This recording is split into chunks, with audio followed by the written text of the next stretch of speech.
and listening very intently. About 1/3 of the students are somewhere in between. They're not quite as intense as we'd like them to be, and they're maybe not taking good notes, okay?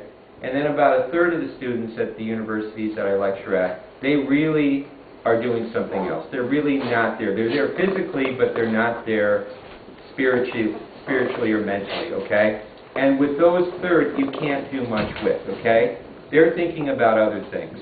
I am focused primarily on the third that want to learn and trying to get the other third involved, because you can make a difference. The way you present your material, you can make it interesting and people will tune in. But there are some that are not going to tune in, and you can't be too worried about them. I've given many lectures where there's a couple students just looking out the window, and they seem to be in another time and place. They're not really there psychologically, and I usually don't bother with them. I'm not going to force them to learn. I can't force them to learn the information I want to give them. In fact, I believe you can't control anybody. We can only influence people by the way we talk and by the information that we give. And my goal is to try to make things interesting. And I make things interesting by trying to present, for example, case scenarios. The students love that. They love practical information. They don't typically like theoretical information. And another thing to keep in mind when you're giving a speech is, are you going to focus on your style? In other words, how you say things? Or are you more focused on what you're saying? And to me, I'm focused more on content. I want to give the students the information that's in my brain. I have experience that they need to have in order to be better psychologists or social workers. Somehow this information in my brain has got to be transferred into their brain. At least some has to, because it's my job to educate them. I'm an educator. So that's what I really have to do. Figure out a way to get information that's inside me, inside them, okay? And there's many different ways of doing that, but I'm sure most of you guys are educators and most of you guys have had that problem.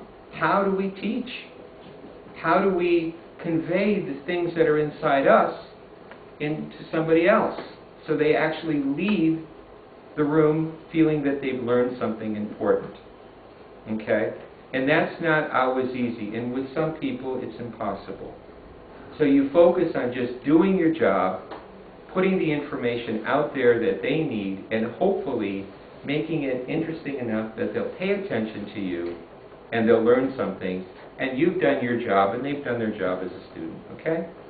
So that's really what teaching is all about. And it's basically what giving a speech is all about. You want to leave an impression. You want them to remember you, and you want them to remember something that you said. Otherwise, it's a total waste of time, okay? And I don't want to waste anybody's time, okay? The other thing to keep in mind is that we're probably only going to have our students learn 3 or 4 new concepts or ideas.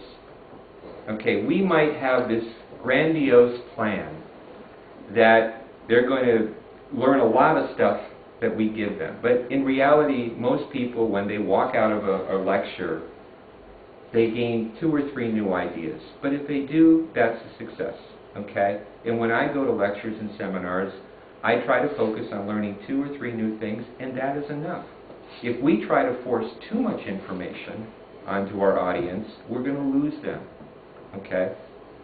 Now, you ask for signs of confusion. You have to look at your audience, and if you see them falling asleep, if you see that they're not paying attention, then you might have to do a few things, okay? But I'm only going to go so far. I'm not going to dance around on the stage and try to entertain like a Frank Sinatra would. I'm not going to do that, okay? All right? Come on in, all right? So again, but that is a concern. That's a big concern, is how do we know that we're effective? Oh yeah, go ahead, go ahead. How do we know if we're effective? The other thing you guys should be doing, believe it or not, is taking notes. All right? The students that are taking notes in my classes are generally the students that do very well on their exams. Okay? And if you don't take notes, I will tell you this. Next week at this time, 90% of everything I said tonight you will have forgotten. That's just the way our brain works. And so my job, really, as a public speaker, is to increase your norepinephrine levels in your brain. Norepinephrine is a neurotransmitter. That means we're stimulated and excited about what we're listening to. When we're interested in something, our brain retains that information. It memorizes that information, okay? When we're not interested or bored, our brain does very little with that information. It goes in one ear and out the other, okay? So what we have to do is make things interesting and stimulating for our students. But as I said, that is not possible for everyone because some people simply don't want to learn, okay? Or they need some super teacher that can somehow stimulate them, and that's maybe even unrealistic for that to happen, okay? A student is responsible for learning. We are responsible as educators and teachers to give that information that they can use in their daily life, okay? Obviously, what we're talking about now is more public speaking. Giving presentations, giving lectures is a form of public speaking. Having a conversation with a friend is not necessarily public speaking, okay? And you guys can keep asking questions, okay? And I don't mind interrupting. This is not the typical Toastmasters format, okay? And I apologize for that, but it's my goal is to give you information tonight, okay? Yeah. How about learning by doing, actually? I think that's a very good way of learning, and when I did therapy with families, one of the things that I would do would be to go into the homes and demonstrate how people should do things. Sometimes I would have to demonstrate with mothers how to change diapers, okay? All right, literally changing diapers. So, yes, demonstrating is a very good form of learning. It's you're basically asking someone to model your behavior, okay? All right? So yeah, demonstrating is clearly a good form of showing somebody how to do something, okay? Obviously, you guys can read the slides yourself. I will, if you guys want, at the end of the discussion or class, if you give me your emails, I will send you this information, okay? I have about 100 slides on this show. We're only going to get to a few of them, okay? And I created most of these slides within the last 24 hours. You can ask Mike, okay?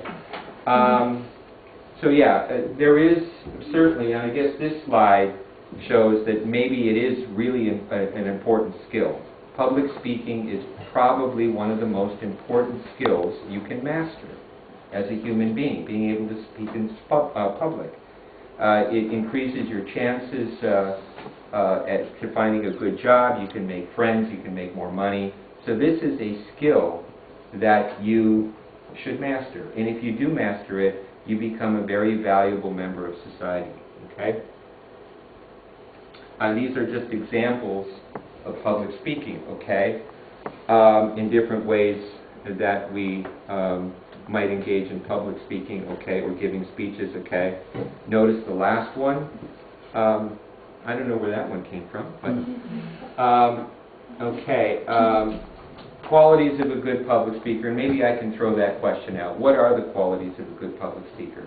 What makes a person a good public speaker? Confidence. Confidence, and that would be the third one, the third bullet is confidence. And confidence simply means that you know the material that you're presenting, and you certainly should know it better than the audience, okay? Now, in this case, many of you probably know more about public speaking and giving speeches than I do, okay? And that's why I'm trying to turn this over a little bit to you, because you know more than I do about this material, okay? And I'm going to try to give you some new wrinkles, some new ideas to think about, okay? But when you look at the great public speakers in your life, what are some of the qualities that they have? They tell jokes. All right, we tell jokes, and you know, jokes and humor is That's what we call a double-edged sword. When you crack a joke, when you tell a joke, sometimes you don't get the response that you want, all right? And it can be a cultural thing. Humor sometimes does not translate from culture to culture. What Americans might find funny, Ukrainians might not. Brits have their own humor. Okay, the Brits have their own humor. They have a more dry sense of humor than Americans, okay? So humor is something you have to be careful with. And there's a difference between cracking a joke and making somebody laugh, okay? And so what we want to do is we want humor to be part of the conversation, part of the discussion. People learn better when they're happy. People, when they're in a good mood, they absorb information better, they pay attention better, they're nicer. Everything works out better when people are happy. And if you can create some degree of happiness with your students, you'll probably be a more effective presenter, okay? So having a sense of humor will help you, and sometimes it's absolutely necessary, okay? What are some of the other qualities of a good speaker?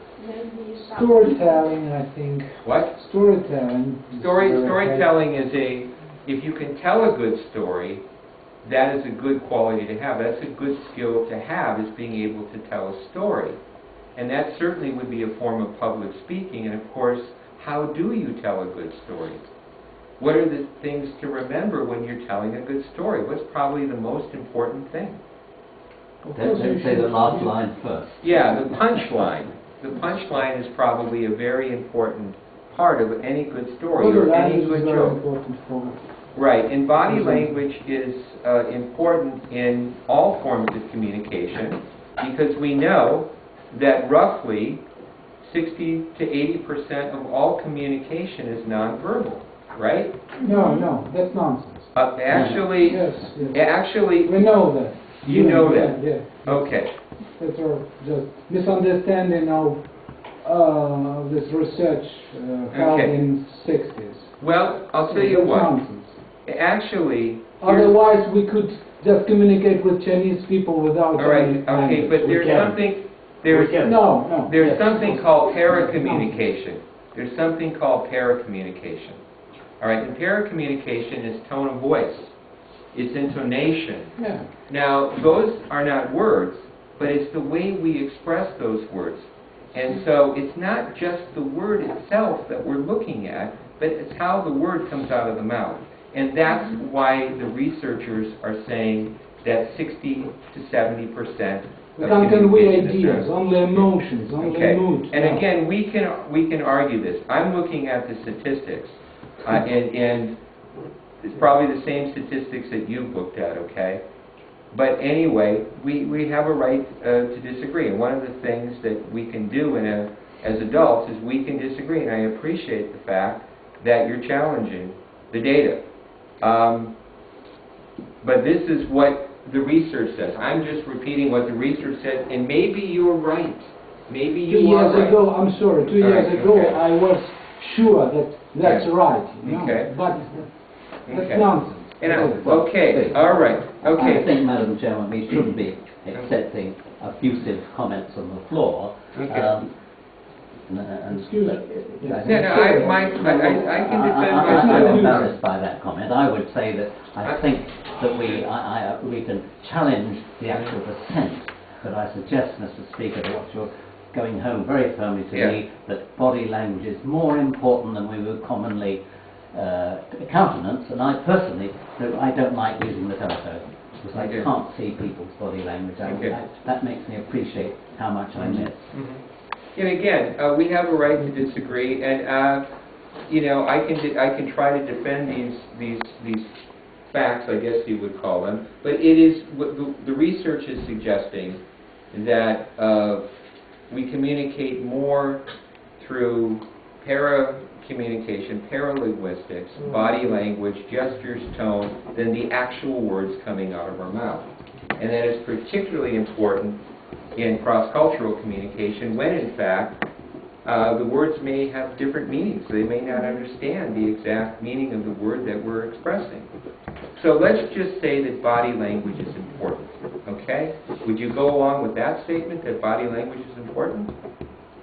Okay, can we just say that body language and Yeah. paralinguistics is very important, and it's got to be a very big part of your communication process.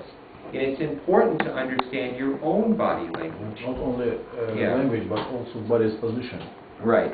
The position of your You know what body. I mean. What does my body tell you? What are you getting? I can't see my body. What does my body tell you? Ideally, it shouldn't be the presenter, the speaker's position, speaker's body's position. Ideally, shouldn't be between the listener and presentation. Okay. Okay, somewhere there. That's good. Okay. All right.